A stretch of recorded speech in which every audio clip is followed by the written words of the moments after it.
19세기 영국을 대표하는 여류 작가인 도로시 세이어가 의 대표적인 작품 중에 Creed or Chaos, 믿음이냐 혼돈이냐라고 하는 그의 유명한 조서에서 이 도로시 세이어는 현실을 바라보는 두 가지 시각에 대해서 설명하고 있습니다. 사실 시각이라기보다는 두 가지 인생관, 두 가지 가치관, 두 가지 형제관, 두 가지 세계관, 두 가지 신앙관이라고도 말할 수가 있는데, 하나는 율법적인 차원에서 보는 시각이고 다른 하나는 복음적 차원에서 보는 시각입니다. 율법적인 시각은 인간의 고통에 대한 어떤 연민이라든가 공감이라든가 어떤 연대적인 책임감이 없이 그저 인간을 윤리적이고 법적인 심판에만 관심을 가지고 바라보는 것입니다. 그래서 오로지 무슨 죄를 지었기 때문인지, 무엇 때문인지, 또 누구 탓인지, 과거 지향적인 관점만을 가지게 된다는 것입니다. 그러면서 현재 직면하고 있는 불행하거나 부정적인 요소들을 어떻게 하면 보다 더 긍정적인 미래로 변화시켜 나갈 것인가라고 하는 내일에 대한, 미래에 대한 고려가 없는 그런 시각을 말합니다. 그런가 하면 복음적인 시각은 비록 옳고 그름에 대해서 분명하게 규명하고 분석하지만 그보다는 먼저 인간에 대한 깊은 이해와 공감과 또 연대적 책임감을 가지고 바라보는 시각이라고 하는 것입니다. 그리고 어떻게 해서든지 하나님의 은혜를 의지하면서 현재의 이 불행과 부정을 변화시키려고 하는 그 미래적인 차원에 보다도 깊은 관심을 가지게 된다는 것입니다. 이 노로시 세이어는 두 가지 시각 중 어느 것을 택하느냐에 따라서 결정적으로 인생이 달라진다라고 말하고 있습니다. 오늘 우리가 읽은 성경 본문에서도 우리가 이렇게 겉으로 이렇게 피상적으로 읽으면 잘 보이지 않지만은 이걸 깊이 자세히 읽다 보면 오늘 성경 본문에서도 나면서부터 시각장애자가 된 사람을, 불행한 사람을 바라보는 두 개의 시각이, 두 개의 인생관, 두 개의 가치관, 두 개의 형제관, 두 개의 세계관, 두 개의 그 신앙관이 아주 예리하게 충돌되고 있는 것을 보여주면서 그것을 소개하고 있습니다. 본문은 먼저 제자들의 시각을 소개하고 있습니다. 제자들은 나면서부터 이 소경이 된 불행한 사람을 보자마자 제일 먼저 관심을 갖는 것이 무엇이었습니까? 누구의 죄냐라고 하는 것입니다. 자기의 죄냐 아니면 부모의 죄냐는 것입니다. 도대체 이 시각장애인의 이 한평생의 이 불행이 누구의 탓이냐고 하는 것입니다. 어떻게 생각하십니까? 충분히 물을 수 있는 질문이라고 생각합니다. 아니, 꼭 물어봐야만 하는 질문이기도 합니다.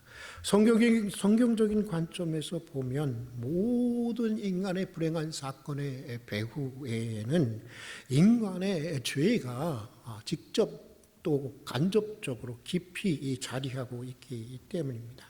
물론 우리는 불행한 사건들에 대해서 일일이 다 구체적인 책임 소재를 찾아내는 데는 우리 인간의 능력에 한계가 있습니다. 어떤 불행은 욥의 불행처럼 인간의 이해를 무한히 초월해 있는 그런 불행도 있습니다. 그러나 아담과 하와의 이야기가 보여주듯이 이 세상의 불행, 이 세상에 우리가 없었으면 하는 그 부정적인 모든 것들은 인간의 죄와 근원적으로 깊은 관련이 있어서 발생한 것이기에 그 원인을 규명하고 또 변화시키기 위해서는 죄에 관련된 깊은 성찰이 항상 요구되는 것입니다.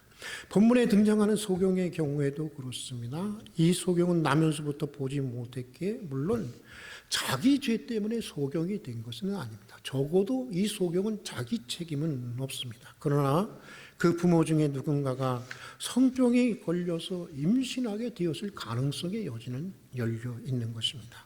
성병이 아니라고 하더라도 부모의 잘못과 실수 등 얼마든지 누구의 탓인지에 대한 그 여지를 생각해 볼 수가 있는 것입니다. 그렇다면 제자들이 누구의 죄냐고 물은 것은 이 문제가 없어 보이기도 합니다. 그러나 오늘 주님은 굉장히 이 제자들의 이 첫 번째 질문에 대해 이 질문에 대해서 매우 문제를 제기하고 있습니다. 아주 매우 중대하고 치명적인 문제라고 보고 있습니다.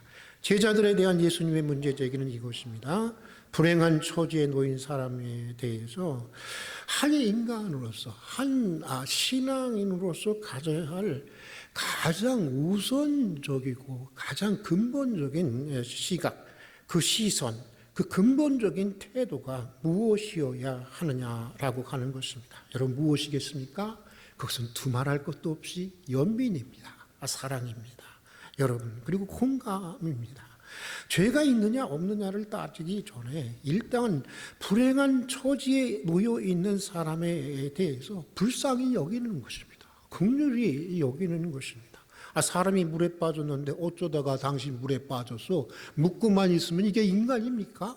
아니죠. 일단은 불쌍히 여기고 건져 주어야 하는 것 아니겠습니까?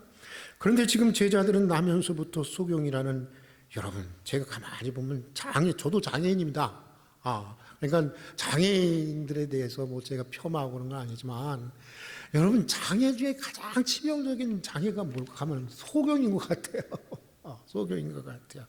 이 치명적인 장애를 안고 살아가는 불행한 한 인간의 고통을 지금 이 제자들은 연민의 대상이나 동정의 대상이나 어떤 불쌍히 여기는 그런 마음이 아닌 신학적인 토론의 주제로 내놓고 있다고 하는 것입니다. 여기에 문제가 있다고 하는 것입니다. 누구의 죄 때문이라는 것입니다. 본인입니까? 부모입니까? 왜 이 사람은 불행해졌습니까? 여러분 이건 불행한 사람, 평생을 나면서부터 소경이 되어 한평생 치명적인 불행을 안고 살아가는 사람 앞에서 이게 할 말입니까? 소경이 된 이에게 얼마나 역겹고 분노스럽고 여러분 이게 고통스러운 말이었을까요? 이것이 바로 율법적인 시각이고 주님이 그토록 역겨하셨고 비난하셨던 바로 바리새인적인 그런 시각이었던 것입니다. 그런데 가만 보면 한국 교회는 은혜하지만 하나님의 사랑하지만 일반적으로는 굉장히 이 교회의 이 문화가 율법적인 시각이 매우 강한 것이 사실입니다. 누가 무슨 불행한 일을 당하면 금세 하나님이 저주니 하나님의 심판이니 운운합니다.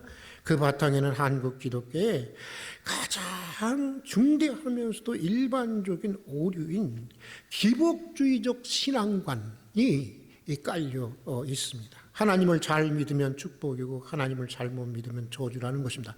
여러분은 어떻습니까? 이 말이 진실입니까? 그렇지 않습니까? 예? 반은 진실입니다. 그러나 전체적으로 보면 이단적인 것입니다. 먼저 기복주의는 왜 그러냐? 문제는 뭐냐면 하나님을 잘 믿는 것을 인간의 공로로 여깁니다. 그런데 성경은 믿음은 누구로부터 주어진 거라고 했어요? 하나님이 주신 은사라고 얘기했어요. 분명히. 그런데 자기 공로라고 여깁니다. 잘 믿는 것도 하나님의 은혜요, 잘 믿는다고 여겨주시는 것도 하나님의 은혜라고 하는 사실을 참 인정하려고 하지 않습니다.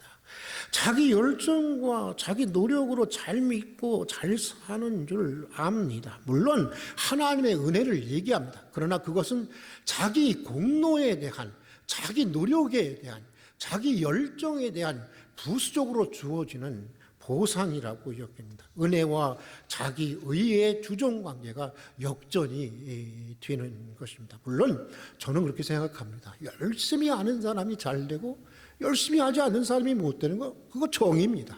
그것이 하나님의 정의지만 그러나 더 깊은 차원의 이해가 필요한 것입니다. 자, 또 기복주의는 하나님의 축복을 세상적으로만 판단을 합니다. 예, 하나님의 축복을 주시는 분이라고 하는 것은 기복주의만큼 잘 아는 사람들이 없어요. 여러분, 저도 예수, 성경의 주님은 정말 우리에게 축복해 주시고 우리의 삶을 여러분 복주시기를 원하시는 분이십니다. 그런데 문제는 뭐냐면 하나님의 축복을 세상적인 것으로만 판단한다는 것입니다. 그래서 때로는 고난도 실패도 질병도 아니 예수님처럼 아무 죄를 지지 않고 십자가의 죽임을 당하는 것도 은혜이고 축복일 수 있다고 하는 것을 잘 인정하려고 하지를 않습니다. 설령 인정하려고 하더라도 나에게만은 그런 일이 없기를 바랍니다. 자기의 일로는 수용하기를 원하지 않습니다. 그리고 때때로 하나님은 하나님의 높은 경륜과 섭리 가운데 죄와 아무런 상관없이 고난을 허락하신다고 하는 것을 인정하려고 하거나 수용하려고 하지 않습니다. 이것이 한국 교회 성도들이 보편적으로 가지고 있는 한교의 가장 큰 문제인 기복주의이고 또 율법주의인 것입니다.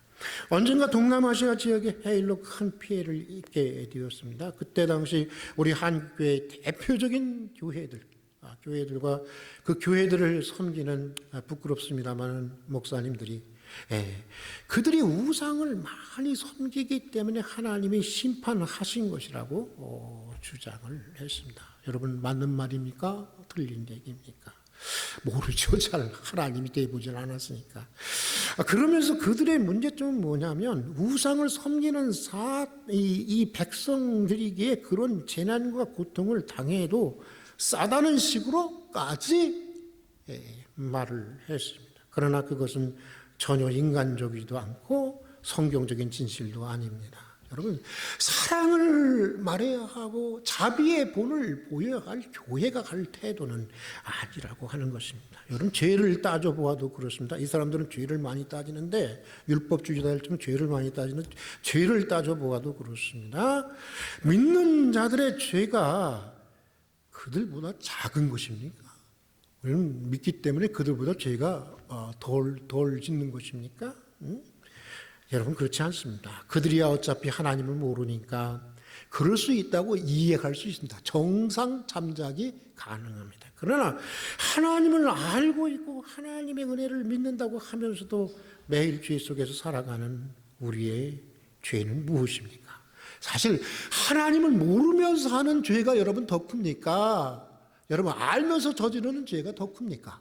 알면서 저지르는 죄가 더 큰 것 아니겠습니까?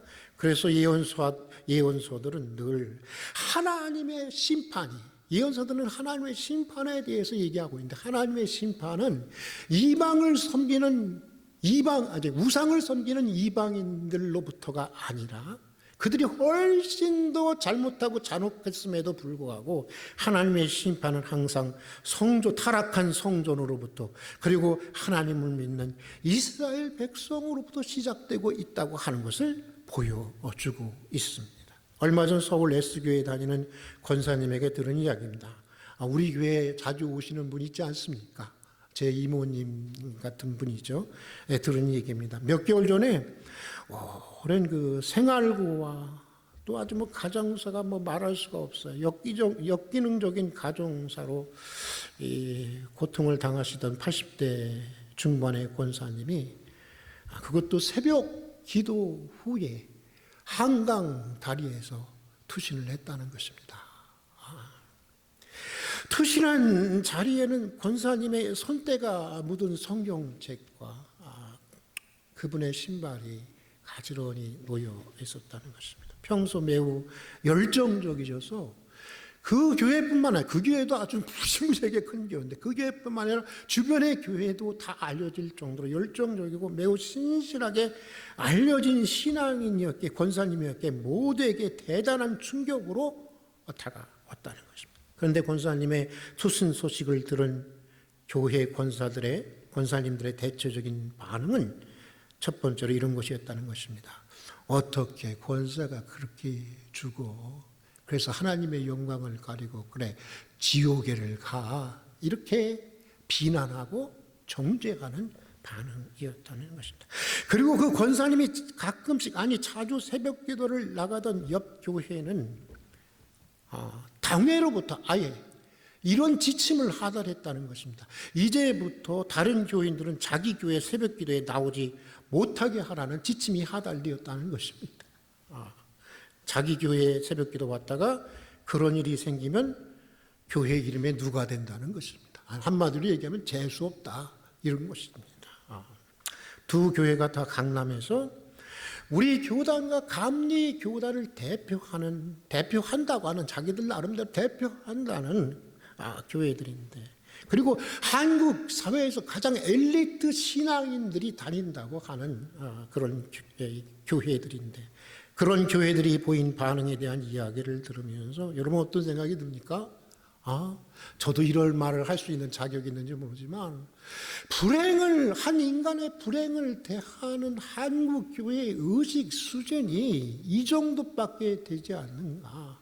난 막 그냥 저도 그럴 만한 사람 못 되는 걸 알지만 막 분노가 일어나고 너무너무도 개탄스러운 마음이 들었습니다. 그렇게 신실한 권사님께서, 그렇게 신실한 신앙인이었기에 여러분 어땠겠어요?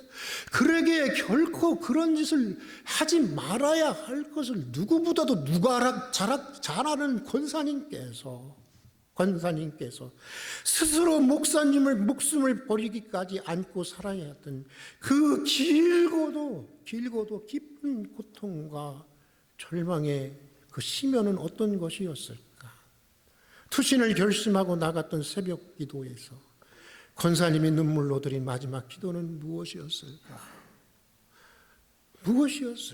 그리고 그 추운 겨울날 한강 다리 위에서 투신이라고 했을 때 그 몰려오는 그 절절한 뼛속까지 파고드는 절절한 권사님의 외로움은 어땠을까? 아무리 하나님을 믿고 살지만 우리가 다 연약한 인간들이잖아요. 살면서 그런 치명적인 유혹에 노출되지 않아 본 사람이 있습니까? 그걸 뻔히 다 살아온 같은 한 인간으로서, 그걸 아는 한 인간으로서 여러분 적어도 그런 질문이 먼저여야 하는 것 아니겠습니까?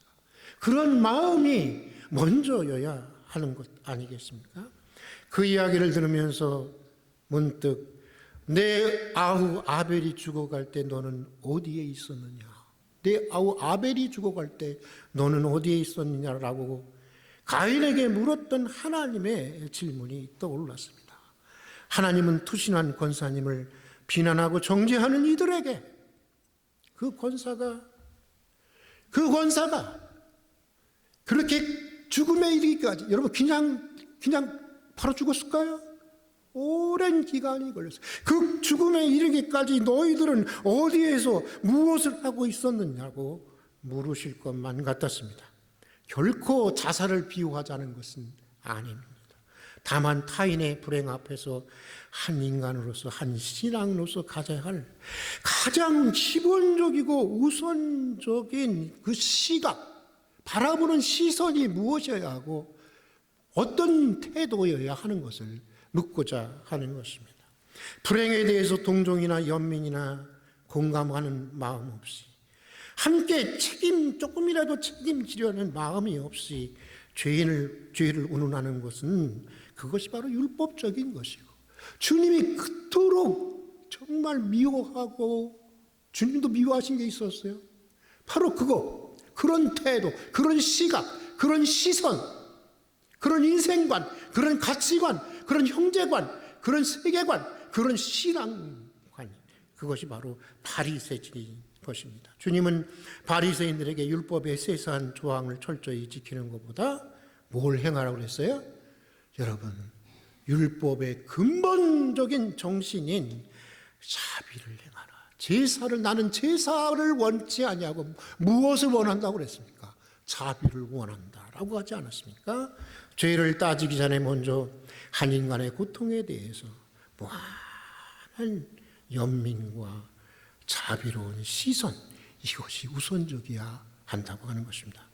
본문은 우리에게 그런 주님의 이 제자들과는 전혀 다른 주님의 시각을 소개해 주고 있습니다. 오늘 우리 가운데 부활되어야 할 바로 시각이라고 생각합니다. 주님은 누구의 제자고 묻는 제자들에게 본문 3절에서 이렇게 대답하십니다. 우리 3절의 말씀 한번 우리 같이 한번 읽어보겠습니다. 3절 말씀 같이 읽겠습니다. 예수께서 대답하시되 이 사람이나 그 부모의 죄로 인함이 아니라 그에게서 하나님이 하시고자 하시는 일을 나타내고자 합니다. 우리 다시 한번 읽어볼까요? 예수께서 대답하시되 이 사람이나 부모의 죄를 인함이 아니라 그에게서 하나님이 하시고자 하시는 일을 나타내고자 하며, 여러분 주님이 모든 인간의 불행의 배후에는 인간의 죄가 어떤 직관적으로 연루가 될 수도 있고 뭐 이런 거 모르셔서 이렇게 말씀했을까요? 예? 지금 주님이 이런 거예요. 누구의 죄냐고 하는 것을 먼저 따질 것이 아니라고 하는 것입니다. 죄를 묻기 전에 지금 이 사람의 처지를 보라는 것입니다. 이 사람의 형편을 보라는 것입니다. 한평생 나면서부터 시각장애인으로 살아왔던 이 사람이 얼마나 고통스럽게 살아왔고 얼마나 불행스러워왔는지 일단 마음으로 느껴보라는 것입니다. 그리고 한 걸음 더 나가 누구의 탓이냐를 규명하기보다 이 불행을 통해서도 이루실 하나님의 더 큰 미래적인 경영과 은총과 섭리를 바라보라고 하는 것입니다. 이것이 나면서부터 소경이 된 사람의 한 인간의 불행을 바라보는 주님의 시각이었고, 오늘 우리가 가지고 있는 불행을 안고 사는 불행을 바라보는 주님의 시각인 것입니다. 이것이 바로 인간적인 시각이고 복음적인 시각이고, 여러분 바로 하나님의 경륜과 섭리의 시각인 것입니다. 이 장춘식 박사라는 분이 있습니다. 이분이 쓴 책 중에 제목이 그래도 강물은 흐른다라고 하는 제목의 책이 있습니다. 그래도 강물은 흐른다. 뭐가 지져도 열차는 간다, 뭐 그런 거 비슷할 것 같기도 하고. 아주 이 장 박사의 한평생이 강증이 담긴 멋진 신앙의 제목입니다. 아시는 대로 여러분 강물은 다양합니다. 이런 강물도 있고 저런 강물도 있고 경랑도 있고 바람도 있고 풍랑도 있고 뭐 깨끗한 것도 있고 이런 모양도 저런 모양도 있고 다양한 강물들이 있습니다. 그러나 어떤 강물이든지 결국은 어디로 흐르게 돼 있다는 거예요? 하나님이 섭리하신 대로, 하나님이 계획하신 대로, 하나님이 예정하신 대로 어디로 흐르래? 바다로 흐르게 되어 있다고 하는 것입니다. 자신의 인생도 그랬고, 뭐 다양한 사건도 다양한 풍파, 경랑, 뭐 좋을 때도 있고 나쁠 때도 있고 여러 가지가 있었지만 결국은 하나님의 섭리 가운데 이끌림 받은 그런 인생이었고, 우리들의 인생이 다 그렇다고 하는 것입니다. 모두가 모든 것을 합력하여 선을 이루시려고 하시는 하나님의 섭리와 경륜 가운데서 살아가고 있다고 하는 고백인 것입니다. 골로새서 1장 25절에 보면 바울은 이렇게 고백을 합니다. 내게 주신 경륜을 따라, 무엇을 따라? 경륜을 따라 내가 사도가 되었노라. 여러분, 물론 그 과정 속에 자기의 선택도 있었습니다. 사도가 되기까지 여러 가지 사건들 있었습니다. 그럼에도 불구하고 근본적으로는 뭐라는 거예요? 하나님이 내게 주신 경륜, 하나님이 내게 주신 섭리를 따라 내가 사도가 되었다고 하는 것입니다. 내가 사도가 된 것은 우연히 그렇게 된 것이 아니라는 것입니다. 여기에는 태초전부터 하나님의 나를 향한 하나님의 깊은 계획과 놀라운 섭리가 있었다고 하는 것인데, 여러분 우리 모두가 다 태초 전부터, 여러분이 인정을 하든 인정하든 영원부터 하나님이 예정하시고 하나님이 섭리하시는 그 높고 깊은 경륜 속에 우리가 오늘 존재하고 살아가고 있는 것입니다. 우리가 주님을 믿고 그분의 뜻에 순종하면서 살아가고자 하는 한, 여러분 이것을 꼭 믿을 수 있길 바랍니다. 우리 인생은 모두 해피 엔딩으로 끝나게 될 것입니다. 여러분 믿습니까? 모두 해피 엔딩으로 끝나게 되어 있는, 왜냐? 하나님의 완벽하고도 자비롭고 공평하신 시나리오 속에 오늘 우리가 있기 때문인 것입니다. 주님은 지금 이 불행한 소경에서 그런 하나님의 선한 섭리를 읽고 계셨던 것입니다. 특별히 본문 말씀에서 주목해야 하는 것은, 주님은 이 사람의 불행의 원인을 과거에서 묻지 않고, 과거에서 이 사람의 불행의 원인을 찾는 것에 주목하지 않고 해답에 주목하고 있다는 것입니다. 미래에 주어질 해답에 주님은 주목하고 있다는 것입니다. 누구 때문인가? 사회 때문이냐? 부모 때문이냐? 본인 때문이냐? 타인 때문이냐? 여러분, 그것을 규명한다고 해서 바뀌는 게 있습니까? 바뀌는 게 있어요? 아니, 장님이 뭐가 돼야 돼요? 장님이라 죄송합니다. 시각장애자는 뭐가 돼야 됩니까? 눈을 떠야 변화되는 거지. 그거 규명한다고 해서 변화되는 게 있습니까? 사실을 규명한다고 해도 오늘의 불행을 바꿀 수 없는 것들입니다. 그래서 주님은 이렇게 말씀하십니다. 하나님의 하시고자 하시는 일을 드러내기 위하여 라고 하는 미래적 시점으로 제자들의 시선을 돌립니다. 다시 말해서 악을 선으로 바꾸시고 오늘의 현재의 불행을 미래의 영광으로 바꾸시는 하나님의 그 섭리와 경륜을 위해서라고 하는 것입니다. 현재의 불행을 바꿀 수 없는 과거의 원인을 규명하기는 것보다 현재의 불행을 변화시키고 또 그 불행을 통해서 이루실 하나님의 더 큰 미래적인 영광과 주님의 뜻에 주목하라고 하는 것입니다. 여러분, 우리는 불행하게도 자주 과거에 매입니다. 무엇 때문에, 누구 때문에. 그러나 살아보셨으니 알 거 아닙니까? 아무리 그렇게 해봤자 변하는 건 없습니다. 희망은 점점 더 없어집니다. 오히려 우리가 선택해야 하는 것은 오늘의 이 불행한 현실을 통해서 앞으로 내가 어떤 사람이 되어야 할 것인가, 무엇을 얻게 될 것인가, 하나님이 원하시는 미래적 경륜을 어떻게 이루실 것인가를 생각하고 우리가 선택하며 살아가야 하는 것입니다. 오늘의 불행으로 낙담해서 대부분 그렇습니다. 어떤 치명적인 불행이 있으면요, 대부분 그것 때문에 점점 더 그 치명적인 불행도 힘들어 죽겠는데 점점 더 나쁜 거를, 좌절하고 나쁜 것만 선택합니다. 그리고 점점